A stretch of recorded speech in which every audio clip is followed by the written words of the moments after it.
гледате Дневникот на Сител. Во студиото со вас Иван Кузмановски. Добро вечер, ви благодарам што сте со нас. Ова се настаните кои го одбележаа денот. Потресни сведоштва на родители кои ги загубија своите деца во пожарот во Пулс. Сами се обидувале да ги извлечат преку прозорците со решетки. 11 години затвор за моторџијата кој го прегази југо на пешачка патека. Собранието распише оглас за нов државен јавен обвинител. Пратениците ги изгласа измените на Законот за судски совет, прв од пакетот реформски закони. Јаневска во нова акција ќе прави ѕид на срамот за магистерски и докторски купени на интернет. Опасен вирус во пансион за кучиња, причина за угинување на милениците. Собственици алармираат за опасноста, пансионот молчи, институциите на терен. Трамп и Зеленски потврдија напредок во мировните разговори, но се уште има нерешени прашања. Во тема на денот вечерва за случувањата во СДСМ, за тоа дали е можно обединување или нови поделби, ќе разговарам со Јован Деспотовски. Останете со нас.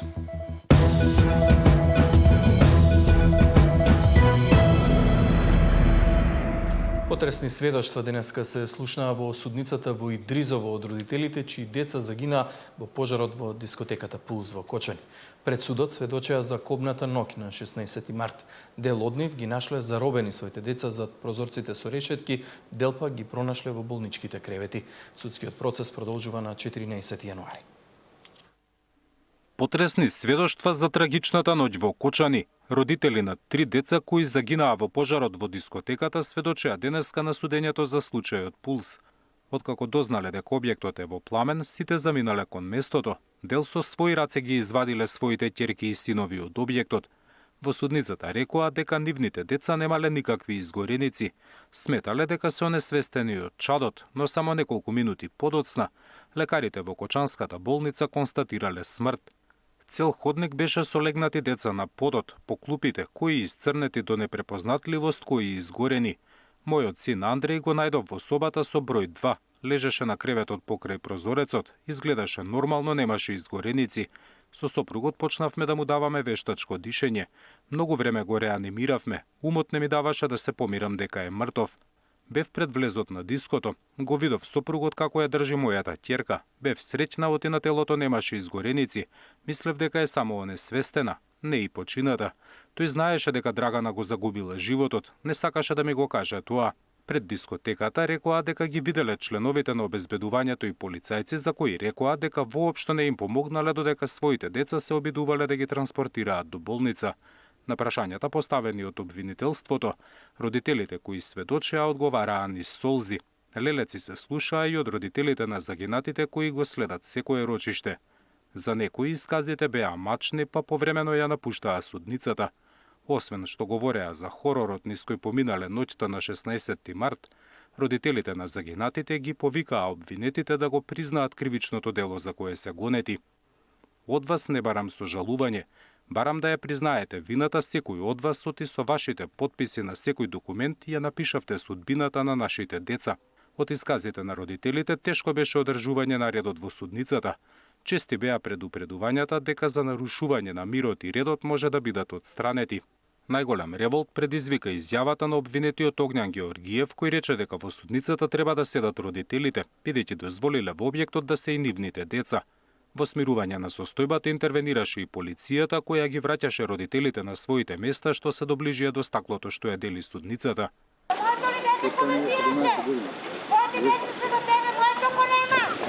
Дофрлувањата кон обвинетите продолжија и надвор од судницата, додека обвинетите и нивните адвокати се движеа кон своите возила. Следното судење е закажано за 14 јануари. Ќе сведочат дел од повредените кои ноќта на 16 март биле гости во Пулс. Зоран Јаневски, Сител телевизија. 5 месеци откако Југослав Николовски беше прегазен на пешачката патека зад владата пошто почина од здобиените повреди, денеска кривичниот суд во Скопје изрече казна 11 години затвор за моторџијата кој го удри и побегна од местото на настанот. Во посебна постапка судот ќе одлучува за неукажување помош, оти тој тврди дека не побегнал, иако 2 дена беше недостапен за истражните органи.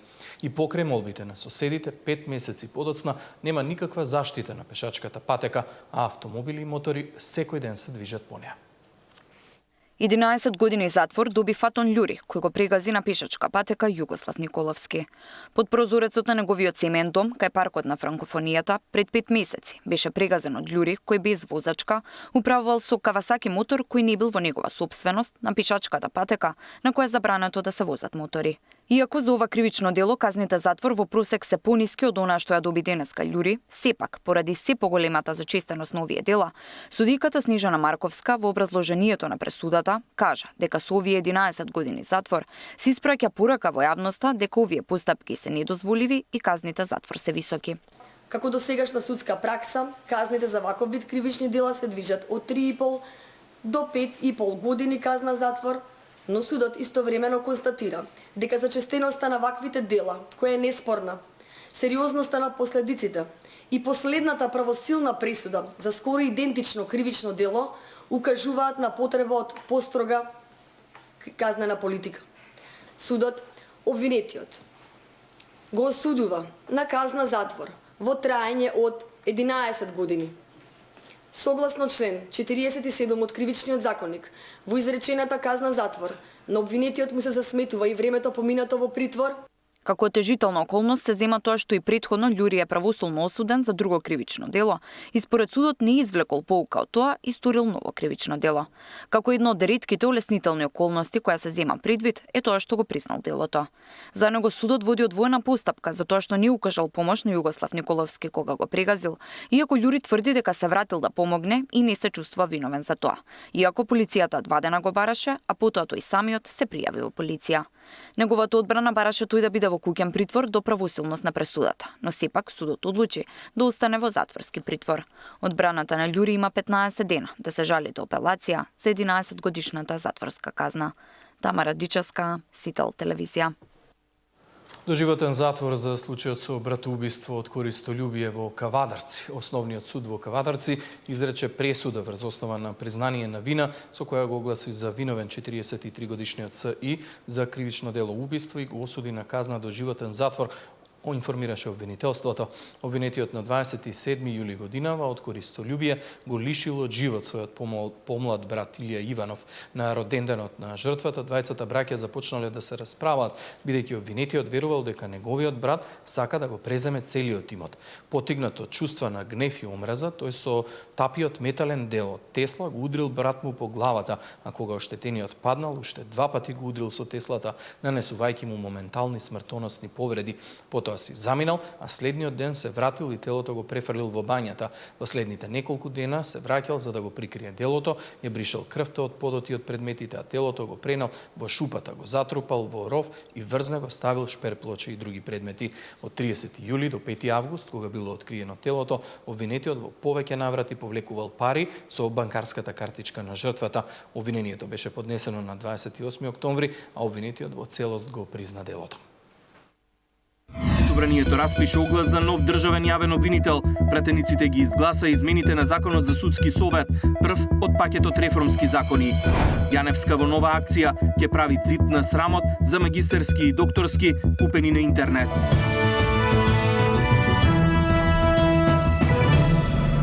Собранието го распише огласот за избор на нов државен јавен обвинител. Обвинители или суди и кривичари ќе имаат можност да се пријават во следните 15 дена. Огласот следи по ставката на Коцевски, кој се одлучи да се повлече од позицијата неколку часа пред закажаната седница за негово разрешување. Собранието го распише огласот за избор на нов државен јавен обвинител. Во следните 15 дена право да се пријават ќе имаат обвинители, суди и кривичари со најмалку 10 годишен стаж. Констатирам дека Собранието огласува именување на јавниот обвинител на Република Северна Македонија. Добар оглас, ќе се јават најдобрите и се надевам дека ќе го избереме најдобриот јавен обвинител. За сите пријавени кандидати, владата потоа ќе треба да побара мислење од Советот на јавни обвинители, кој пак има рок од максимум 30 дена да даде позитивна или негативна оценка за пријавените. Владата има право да предложи кандидат само од оние кои добиле позитивно мислење. Додека пак ако сите кандидати добијат негативна оценка, Собранието ќе треба да распише нов оглас. Последниот збор ќе го имаат 61 пратеник, а новиот обвинител ќе има мандат од 6 години со право на повторно именување. Изборот следи откако Куцевски пред 10 дена поднесе оставка непосредно пред почетокот на собраниската седница на која требаше да биде разрешен. До самиот крај, тој остана на ставот дека владината иницијатива за негово разрешување е политички мотивирана и правно неиздржана.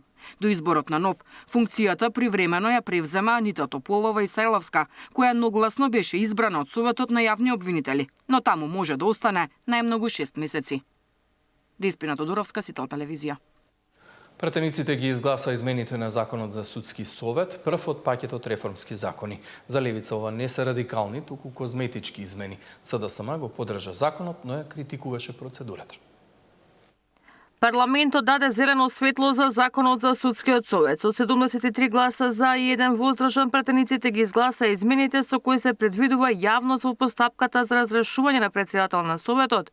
Се прецизираат и критериумите за избор на истакнат правник за член и воведување на јавна расправа при избор на кандидатите за несудски членови. Јасно прецизирање и на постапката за дисциплинска одговорност на судиите, но и на членовите на судскиот совет. Иако опозицијата даде поддршка за законот кој е дел од реформскиот пакет, вела дека начинот на кој што влегол во собраниската процедура е во спротивност со насоките на оценската мисија и препораките на Венецијанската комисија. Значи треба јасно да ја кажете и на Венецијанска комисија и на оценската мисија дека ние сега не смогнавме сила истиот принцип на избор да го пресликаме овде, значи ништо не е исто. А тоа значи дека повторно ќе се вклучи моќта на посилниот. За левица ова не се радикални, туку козметички измени кои не водат кон вистинска борба со корупцијата. Сметам дека погрешно целиме кон тоа да искорениме корупцијата во судството со тоа што ќе донесеме нов закон, кој во суштина, ако го погледнете, и не е нов, затоа што е само 1/3 промена на она што досегашниот закон беше, и од тука квалификативот на козметички измени му доликува на овој закон, затоа што измените не се суштински и не се радикални, какви што во суштина нас ни требаат за да го подобриме судството. За мнозинството пак ова се измени со кои се воведуваат стандарди за транспарентност и отчетност, а е во целосно насоките на Венецијанската комисија. Дека од Венецијанската комисија немаат забелешки на ваквиот начин за изборот на членовите. И сметам дека тоа треба да се земе во предвид, бидејќи препораката на оценската мисија е постапката да биде иста или слична. Од Министерството за правда како предлагач на измените, овој закон ја поставува основата за силен, независен и транспарентен судски совет, но и усогласување со европското законодавство. Ивана Соколович, Најдова, Сител телевизија. Власта и опозицијата продолжија со меѓусебни обвинувања и од партиските говорници. СДСМ обвинува за сомнителни тендери во пошта. Власта побара обвинителството да провери како Филипче платил за златна виза во Дубај. Опозицијата ги брои хигиеничарките во пошти, власта го бара Филипче во Дубај. Продолжува чудниот начин на комуникација меѓу двете најголеми партии во земјава. Откако вчера СДСМ објави дека фирма во сопственост на општински советник од Знам добила тендер за чистење во пошта, денеска тврдат, свиркачи им кажале дека фалат 14 хигиеничарки. Според тендерот за хигиена на сите 14 поштенски подружници задолжително треба да има по 2 хигиеничари, а во пошта 2 задолжително по 10 хигиеничари. А каква е реалната состојба? Само во 4 до 5 подружници има по 2 вработени и работат само неколку часа дневно. Во другите 10 подружници има само по 1. Во пошта 2 само 6 до 7. Оваа тема доминираше во вкупно 5 од 8 соопштенија кои СДСМ ги објави од утрово до 14 часот попладне. Две се дел од нивната расправа со новинари, а во последното бараат власта да објави слика од Филипче во Дубај.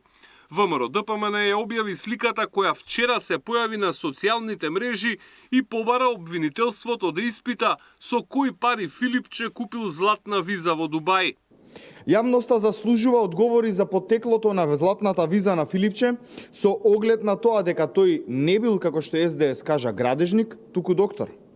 А со докторска или пак пратеничка плата Филипче не би стигнал за 20 години кариера до таа сума на пари, односно минимум $500,000. Без малку месец дена комуникацијата меѓу власти и опозицијата е сведена на исклучително ниско ниво.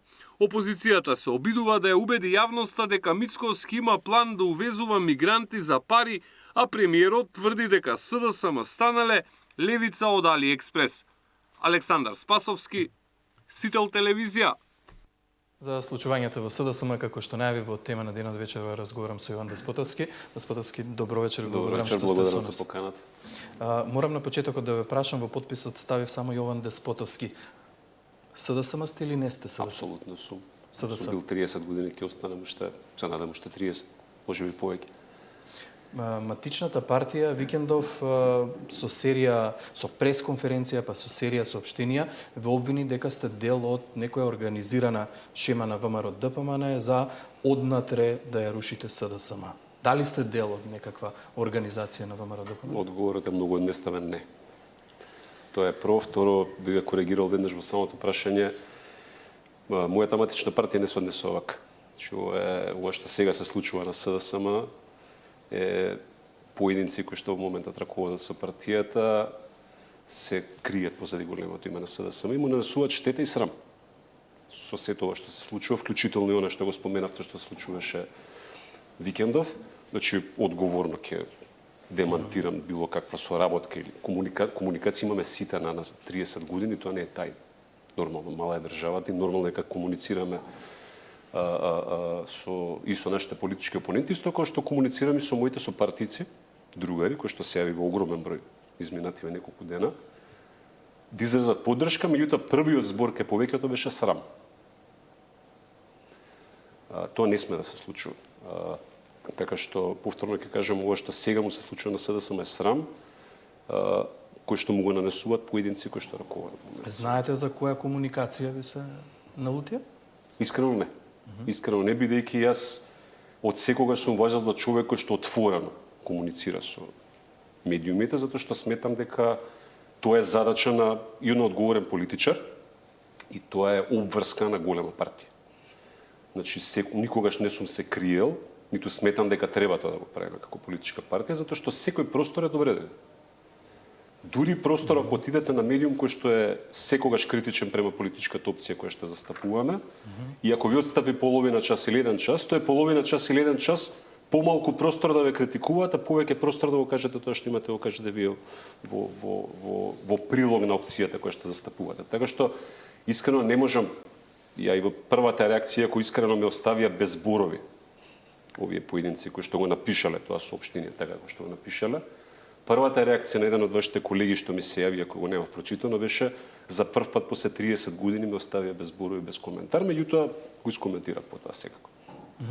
Ајде сега да бидеме целосно отворени. Првото гостување е гостување на Алфа телевизија, ова што велите од половина час. Меѓутоа имаше забелешки за ваш став изнесен во Дојче Веле, па дури од СДСМ го критикуваат и Дојче Веле. Кој е сега во целава ситуација збунет? Медиумите, СДСМ, Јован Деспотовски? Па, знаете како, јас повторно ќе кажам, повеќе, да, во првиот момент не бе збунет, меѓутоа веќе не сум. Одговорно кажав дека апсолутно, значи сите тие работи што се напиша во соопштението стоеше некакви повикувања на антифашистички вредности и така натаму. Мојот дедо Јоле Деспотовски, јас сум крстен на него, беше партизан кој што учествувал во борбите за ослободување на Скопје на Сремски фронт. И јас кажав, и ќе кажам уште еднаш, нема да дозволам. Не моите 30 години работи труд во партијата, него и моето име некој да го каља, не го знам, извинете, македонскиот збор соодветен. Да го валка. Да го валка, заради тоа што има некоја ситна игра која што очигледно никој не може да разбере. Така што би сочекал да видам кои се тие аргументи и кои се тие докази за мојата соработка со нашиот политички опонент, мислам да вистина небулозно. И секако нема го оставам тоа така, затоа што ќе кажам, значи нема дозволам не мојата матична партија, него вој срам да и се случува на мојата матична партија. Сега морам да ве прашам затоа што и јас не сум на чисто за кое точно однесување, за кои точно зборови се однесува реакцијата, затоа што јас секогаш во моите настапи сум умерен. Јас сум бил умерен во многу ситуации кога требало да бидам многу критичен. И дури тоа и за забелешка ми го наоѓале, зашто работите не ја кажуваме отворено. Кај вас сме седеле тука кога беше кампањата за претседателските избори во партијата пред година и пол. кога за жал недоволно ги кажавме работите јасно. Впрочем, после години и пол се покажува дека требало тоа да го направиме, затоа овие работи не се случуваше, не се случуваат сега. Сега се наметнува прашањето дали на ова гледате како на директен напад од Венко Филипче или од СДСМ? Јас повторно ќе кажам, ова не е СДСМ, ова не е мојата партија, ова не е нашата партија. Че ова е атак од поединци кои што во моментот управуваат со партијата, ама во момент. Се морам да ве прашам затоа што во првото соопштение се вели станува збор за поранешен функционер на СДСМ и поранешен директор на големи државни фирми, Фитера и Тиреза со големи буџети.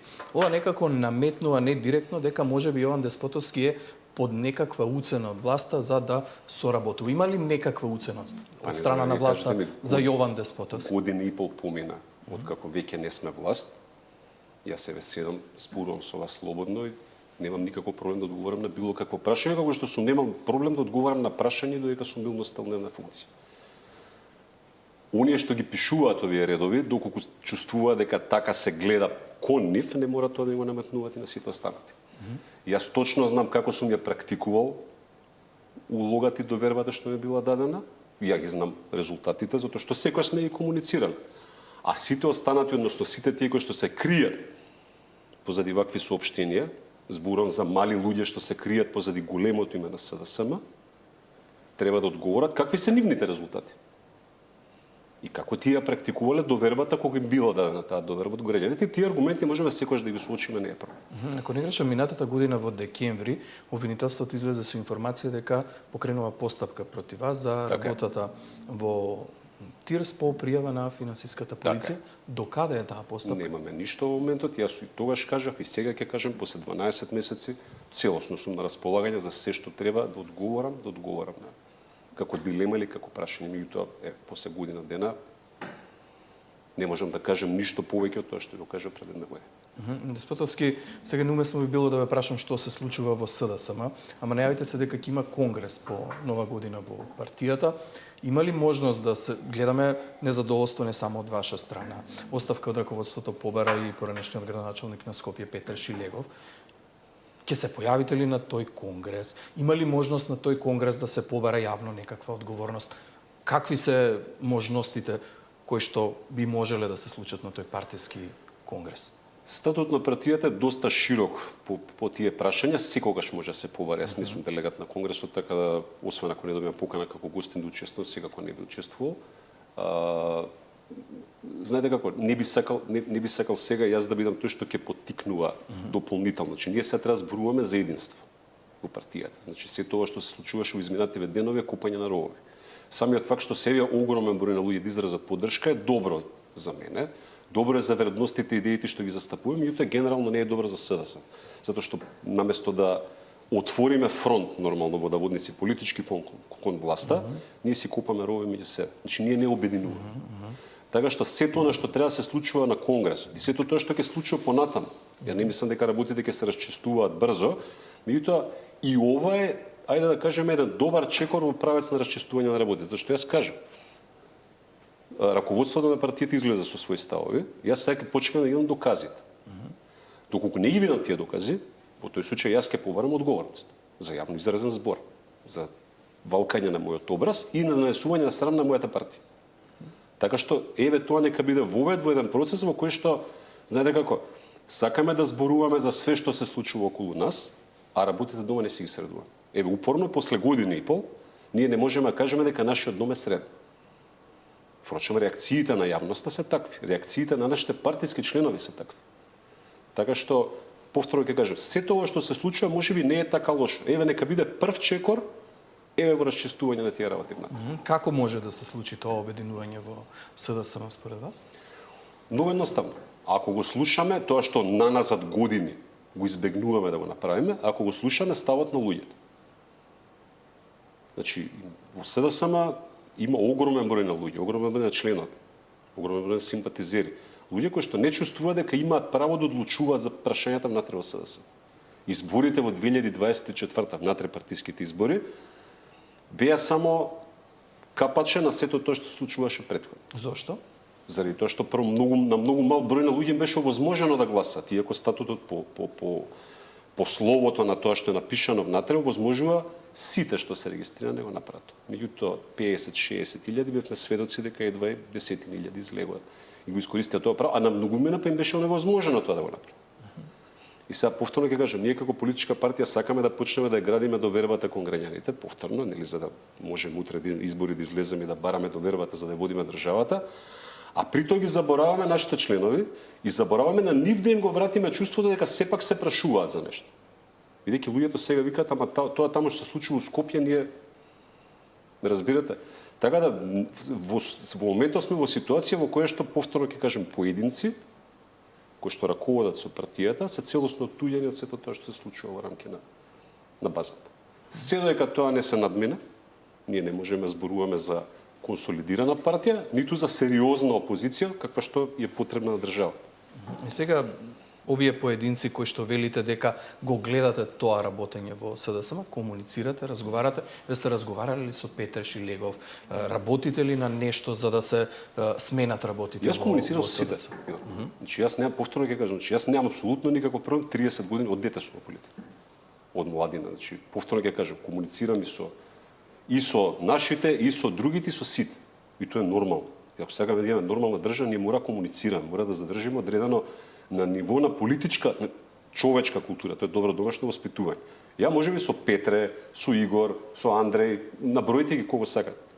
Значи во одреден момент, значи ми се јави огромен број на поранешни високи функционери во владата и во партијата, со кои што не сум комуницирал 2 или 3 години, например. Или сме имале соработки и понекогаш кога сме дискутирале, сме имале спротивставени ставови. Луѓето се јави. Знаете зашто се јави? Затоа што и они се во партијата 15-20 години и нив ги боли се тоа што се случува и срамочно му се нанесува на СДС. Така што да, комуницирам апсолутно со сите. И јас сум транспарентен во тоа и немам проблем да го кажам. И ќе продолжам исто да го правам, нема дозволам никој да... Знаете како едно од значи не може ние да се борим. Ние се боревме 11 години. Значи со претходната власт на ВМРО-ДПМН на начинот на кој што практикуваше власт. И се боревме да имаат луѓето право да зборуваат нормално и да не шепкаат по телефони да кажуваат иницијали. После 10 години од тие избори тогаш, ние се доведуваме во ситуација меѓу себе се обвинуваме за јавно искажан збор. И се уште се прашувам кој е тој збор, не можам да разберам. Не само јас, сите се прашуваат. Повторно ќе кажам, тоа е срамот и штетата што му се нанесуваат на СДС, а не комуникацијата внатре меѓу луѓето. Таа мора да постои. Уште викендов излегува информации дека можно е да излезат нови партии после ова несогласување во СДСМ. Има ли воопшто такви размислувања, планови? Од моја страна, секако не, јас кажав, 30 години сум СДСМ, мојот татко бил член на првиот централен одбор на СКМ ПДП, значи кога се трансформираше партијата. Значи апсолутно не од моја страна. Тоа сум го кажал, имаше такви разговори после председателските избори, па ме лепеа за знам, па ме лепеа за ВМРО-ДПМН, пак ќе ви кажам, слободно подпишете ме Јован Деспотовски член на СДС. И сега од СДСМ најавија дека ќе бараат од Централниот одбор исклучување на Јован Деспотовски од партијата. Може ли да се случи такво нешто? Треба ли да ве повикаат да го образложите сето ова за кое што ве товарат? Што ќе правите во една таква ситуација? Еве јас јавно ќе ги повикам да ги презентира доказите за мојата соработка со ВМРО-ДПМН. Или со некој од медиумите, више не знам за кои медиуми го залепија, дали беше Дојче Вели или кој да, кај сме соработувале, па сме. Јас ќе ги повикам тие докази и ги објават јавно. Да ги видиме кои се тие фамозни разговори, средби, договарања, што и да е, со кои што ВМРО-ДПМН преку Јован Деспотовски ќе разнебитува СДС. Мисля дека ВМРО-ДПМН има многу поголем капацитет и многу подобро знае дека Јован Деспотовски не е човекот со кој што може да го разнебитуваат СДС. Што ако ви исклучат? Статутот дава правни механизми. Меѓутоа, ајде да не зборуваме за хипотетички ситуации. Повторно ќе кажам, би сакал да ги видам доказите, доколку ги нема тие докази, правната постапка ќе се инициирам ја повторно во рамки на партијата. Еве за крај, каде ја гледате ви иднината на СДСМ? Па јас искрено се надам дека следната година, кога ќе седиме во ово исто студио, вака пред крајот на годината, СДСМ веќе ќе биде силна партија, повторно силна партија, која што ќе биде реално потентна, му се спротистави на нашиот политички опонент и да може да нашата порака да резонира кај граѓаните и да почнеме да градиме поддршка. Има луѓе кои може да го направат тоа? Останаа луѓе во СДС? Секогаш. Деспотовски, благодарам многу за Благодарам на поканата. Јаневска во нова акција ќе прави зид на срамот за магистерски и докторски купени на интернет. Опасен вирус во пансион за кучиња причина за угинување на милениците. Собственици алармираат за опасноста, пансионот молчи, институциите на терен.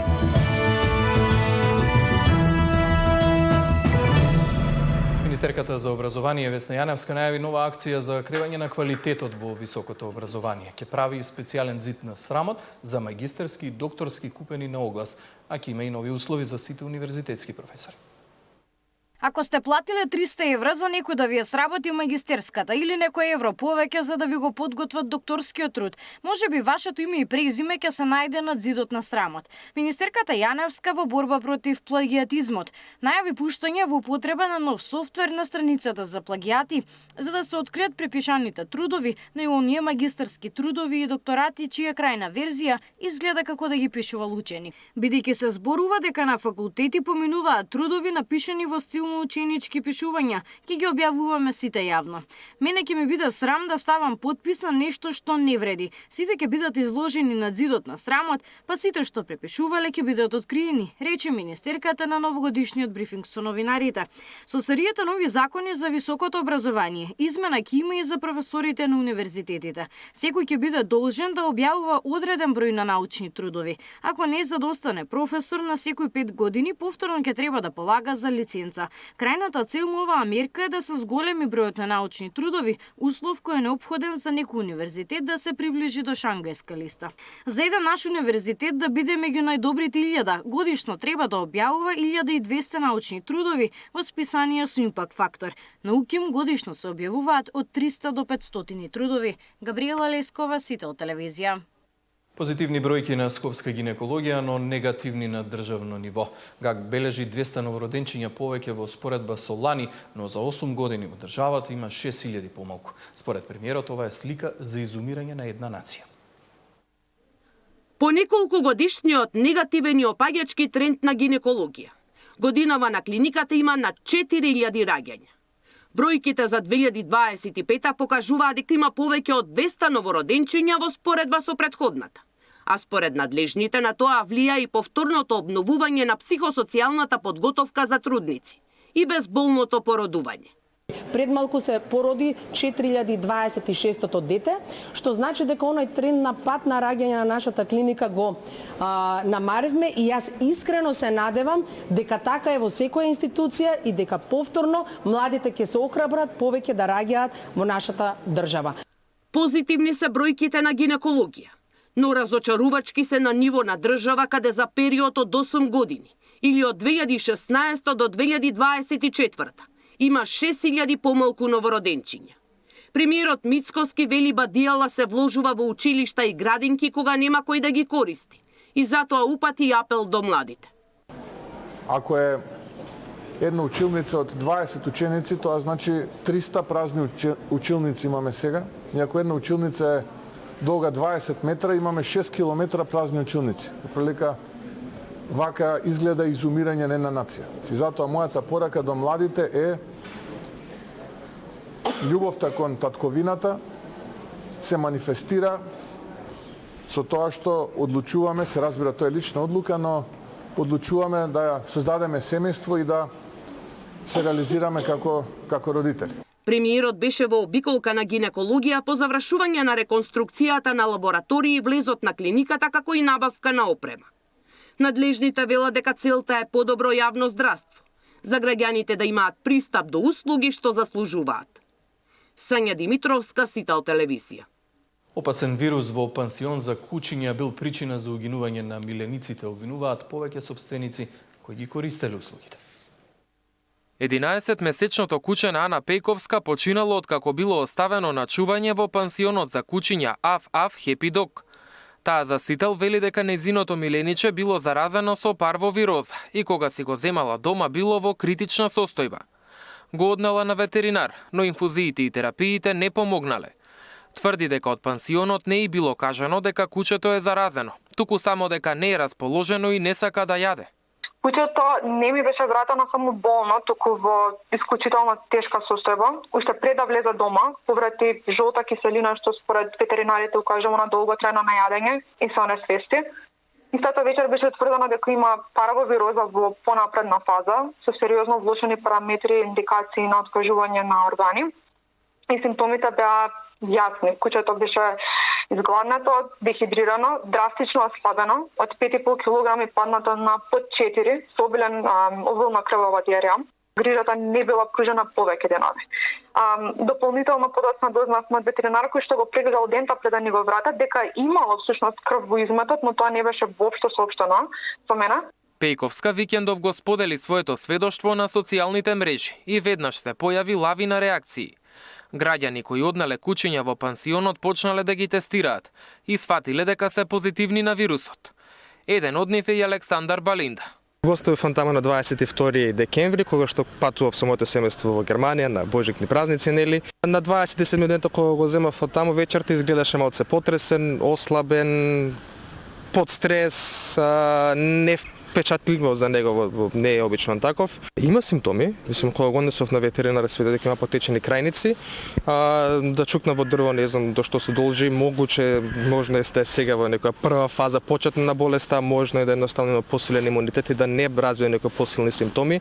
Се надевам дека така ќе остане, но моментално на терапија со витамини, со бустери, со имунотерапија, со специјална храна. АФ проба да избегнат било каква одговорност, пред се проба да сокријат било какво случување дека таму нешто се случува, што довело до сите кучиња да се заразат и доколку не се случеше нешто нажалост катастрофално како смртта на 2 кучиња досега, немаше ни да знаеме најверојатно. Од Агенцијата за храна и ветеринарство вела дека се прави вонреден надзор, а резултатите ќе бидат познати наскоро. Официјален ветеринар во моментов спроведува контрола во пансионот. Напоменуваме дека со постоечките закони за здравствена заштита и за благосостојба на животните, правно не е регулирана работата на пансиони и хотели за домашни миленици, односно АХВ не ги регистрира или одобрува. АХВ во моментов постапува исклучиво од аспект на здравствена заштита и спречување на ширење на заразни болести кај животните. Од АХВ нагласија дека со новиот закон кој е во финална фаза на подготовка, ќе биде регулирано и кои услови ќе треба да ги исполнат овие пансиони. Сител се обиде да стапи во контакт и со АФАФ Happy Dog, но оттаму не одговорија на нашите повици.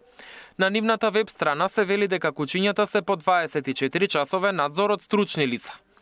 Додека вие патувате, вашето куче ќе биде негувано со многу љубов и чувано без ланец, боксови или кафези.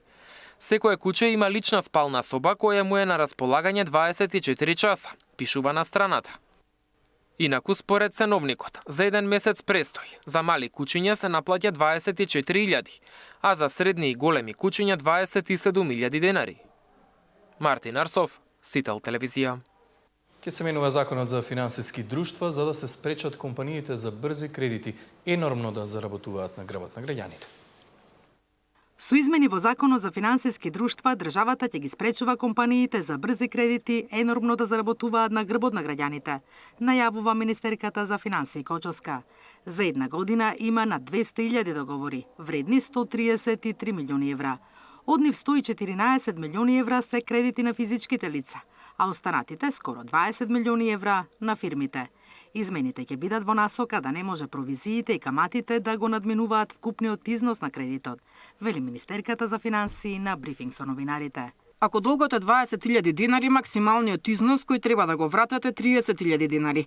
Но има ситуации кои се надвор од таа рамка. Имаме издадено опомени, прекршочни пријави, но не сме одзеле лиценца, бидејќи многу лица се задолжени, а тие друштва им наплаќале повеќе пари на граѓаните и треба да им ги вратат.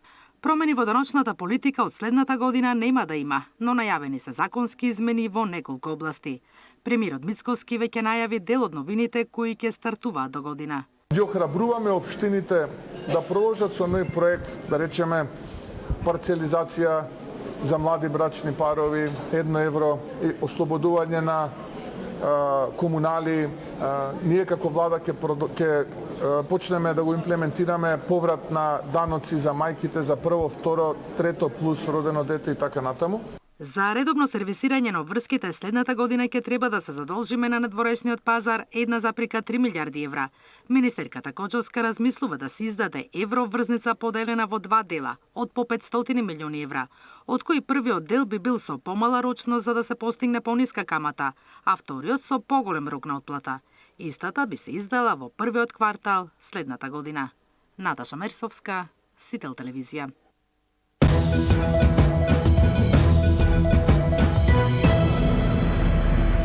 Во продолжение благовести од светот.